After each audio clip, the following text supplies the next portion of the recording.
Assalamualaikum dan salam Sarawakku sayang. Bulletin UKAS edisi malam 5 November 2021 bersama saya Vivi Emir Zaika. Fokus berita malam. Kerajaan Gabungan Parti Sarawak GPS akan menjadi kerajaan interim atau kerajaan sementara sehingga kerajaan baru dibentuk selepas pilihan raya negeri PRN Sarawak ke-12. Ketua Menteri Sarawak, Datuk Petinggi Dr. Abang Abdul Rahman Sohari Tun Datuk Abang Oping berkata, ianya adalah proses peralihan yang normal sehingga PRN ke-12 dilangsungkan.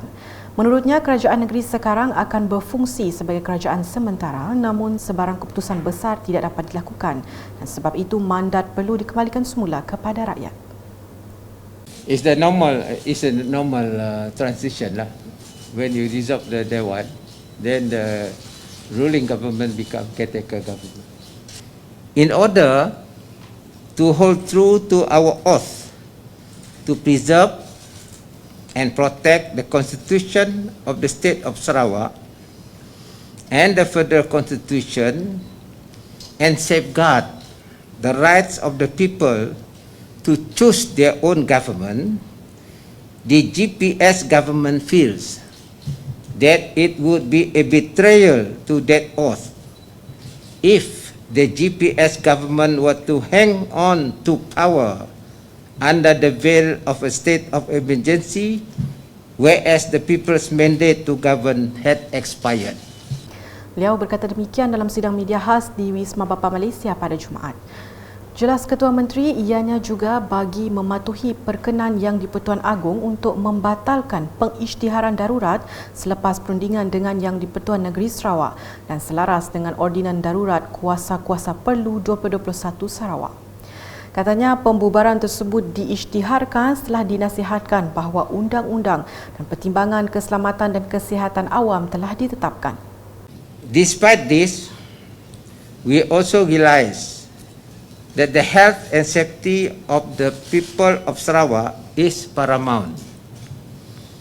Therefore, in coming to this decision, we have had careful and constant engagement with the health authorities and other stakeholders in order for the election to be held with all the necessary standard operating procedures SOP in place, and the rates of COVID vaccination has achieved a level which would be acceptable by the authorities for the election to be conducted safely.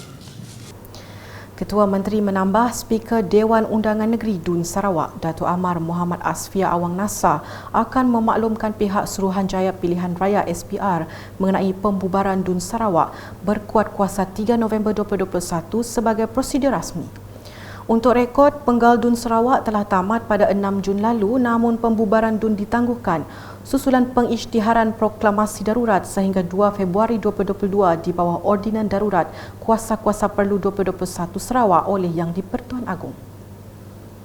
Berita seterusnya, Masjid baru daerah Daro iaitu Masjid Al-Muhsinin telah dirasmikan oleh Tuan Yang Terutama TYT Yang di-Pertuan Negeri Sarawak, Tun Pahin Sri Abdul Taib Mahmud pada Jumaat.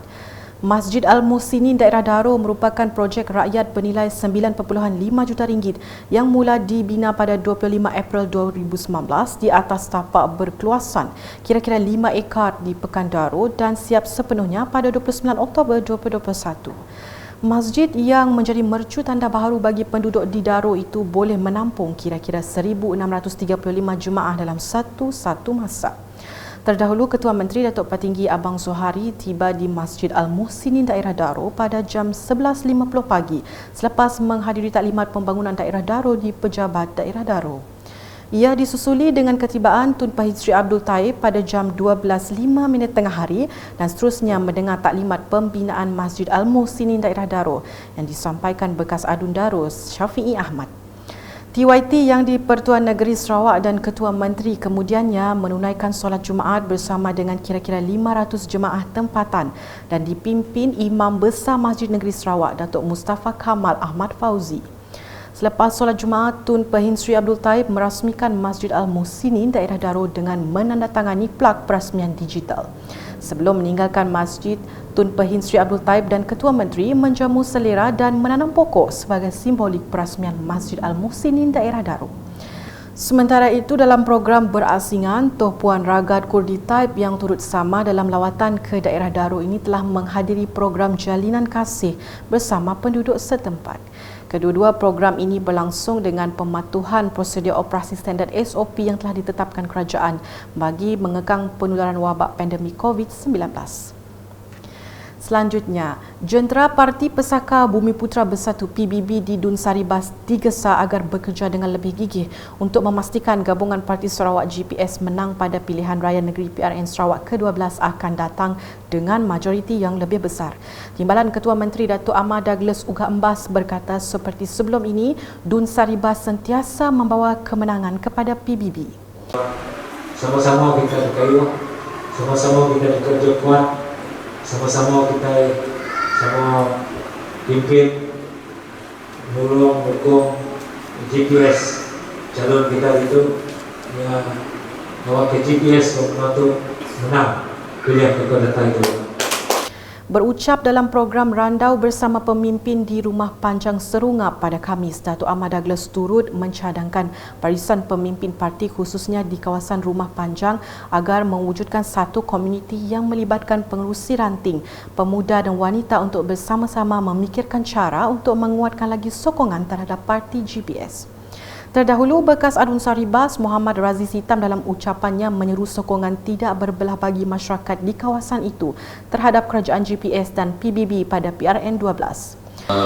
Election yang akan datang tu harap secara pribadinya saya harapkan tuan-tuan dan puan agar kita terus beri sokongan penuh kepada PBB dan GPS. Inilah parti yang kita boleh harapkan, parti yang boleh kita percayai untuk jaga Sarawak, untuk improve Sarawak.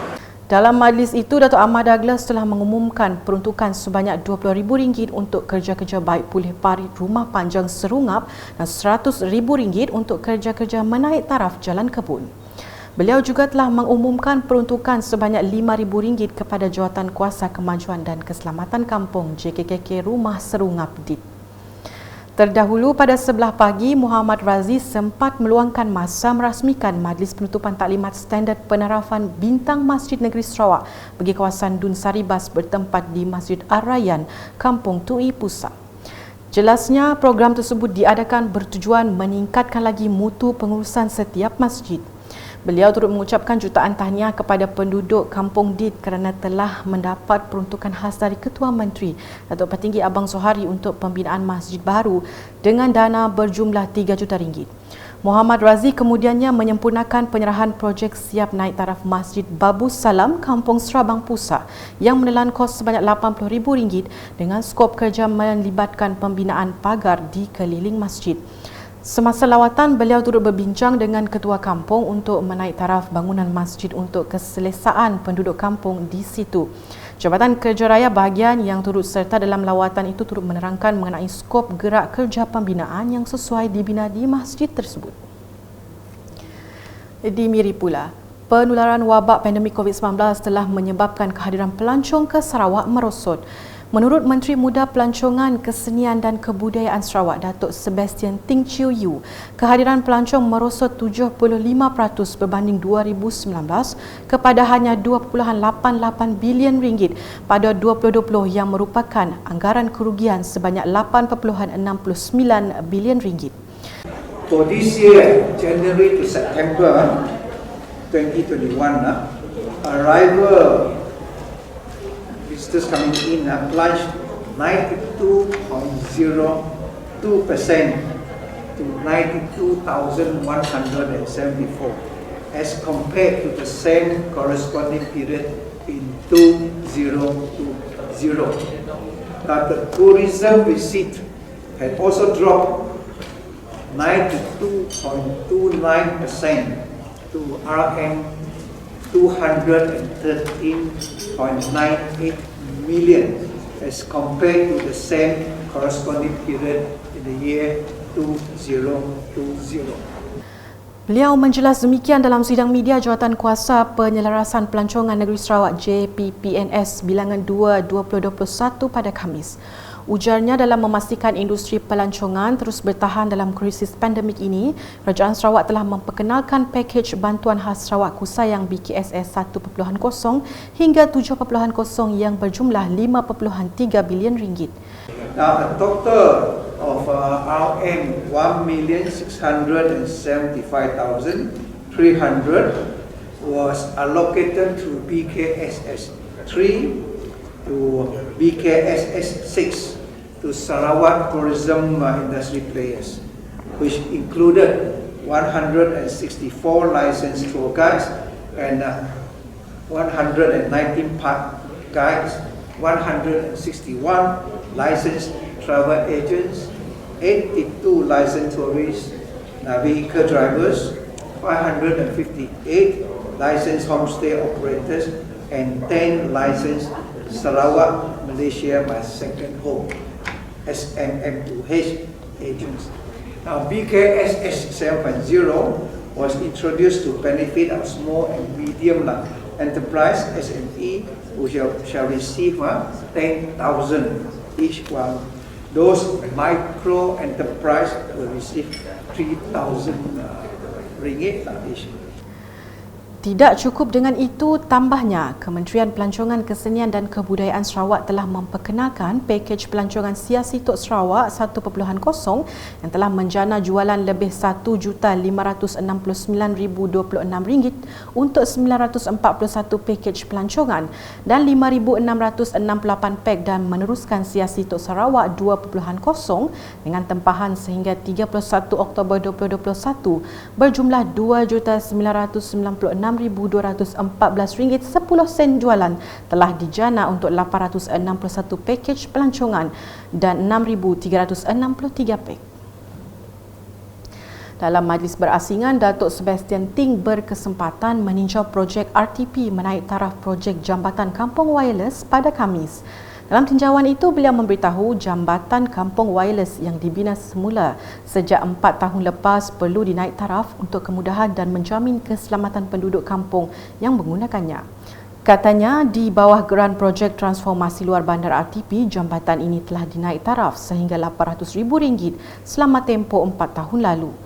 Sehubungan itu, Datuk Sebastian berharap jambatan baharu yang dinaik taraf ini akan dapat meringankan kehidupan masyarakat Kampung Wireless.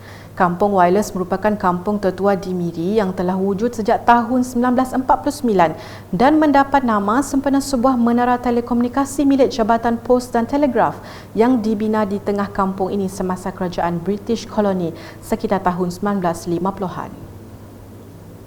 Manakala dipakan dengan dua buah gereja di kawasan Dun berkenaan, Gereja BEM Nanga Pakan dan Gereja BEM Eden Rumah Ko Eng Balong Pakan menerima geran sumbangan Unit Hal Ehwal Agama-Agama Lain NIFO.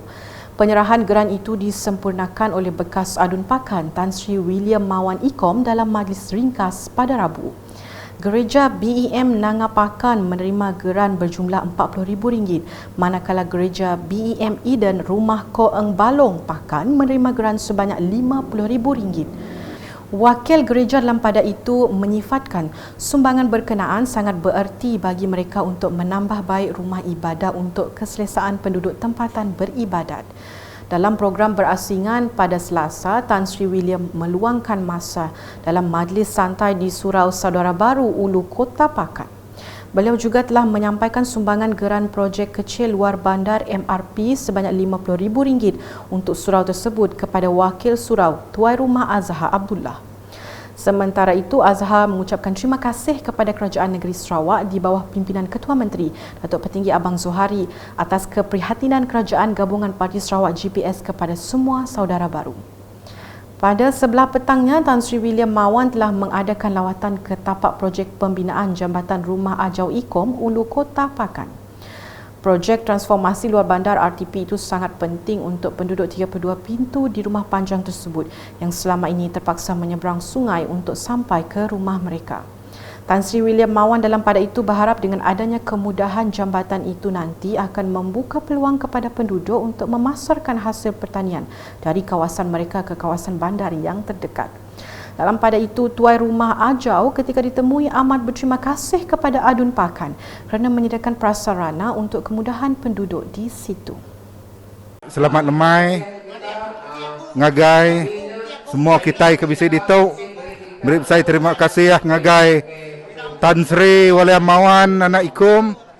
Kau dah meri jematan ke Nyumerai aik kuta, ngambil ke kita dahulu kuta dituk undak dengah bah, lalu liah Nyumerai ngagai rumah kita dituk. Nyak me pengelantang kita kau dah beri perintah ngagai kita baka kau dah tu nangkap pemanah ukai seminok jematan pemansang bukai kita bisa diberi perintah lebih lagi Tan Sri Ulamawan anak ikum kuda udah lama megai kita dia menua pakan tu. Laporan terakhir pula di Meradong. Setiausaha Kerajaan Negeri Sarawak Dato' Amar Jaul Samion telah mengadakan lawatan kerja ke daerah Meradong pada Khamis. Dato' Amar Jaul membuat lawatan sambil diiringi oleh Pegawai Residen Bahagian Sarike, Felicia Tan Yahua, bagi lawatan ke Pejabat Daerah Meradong dan Stadium Bola Keranjang Bintangor.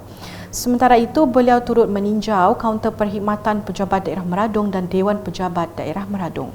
Sejurus selepas itu, beliau bersama rombongan melawat tapak dan taklimat projek transformasi luar bandar RTP Ahli Dewan Undangan Negeri Adun Meradong untuk membina baharu Stadium Bola Keranjang Bintangor di bawah seliaan Majlis Daerah Meradong dan Julau MDMJ. Turut hadir Adun Meradong Datuk Ding Kong Hing, Pengarah Unit Pemantauan Pelaksanaan Negeri SIMU Azmi Bujang, Pegawai Daerah Meradong Bajuri Bidin serta Pegawai Daerah Sarike Christopher Ranggau Unting. Sekian edisi malam bersama saya Vivi Mirza Ika dan kru penerbitan. Berita lebih lanjut boleh didapati di semua platform media sosial UKAS termasuk portal ukas.sarawak.gov.my. Dan pastikan anda subscribe UKAS channel di YouTube. Jangan leka, teruskan amalan norma baharu. Kita, jaga Sarawak, into Sarawak. Salam UKAS.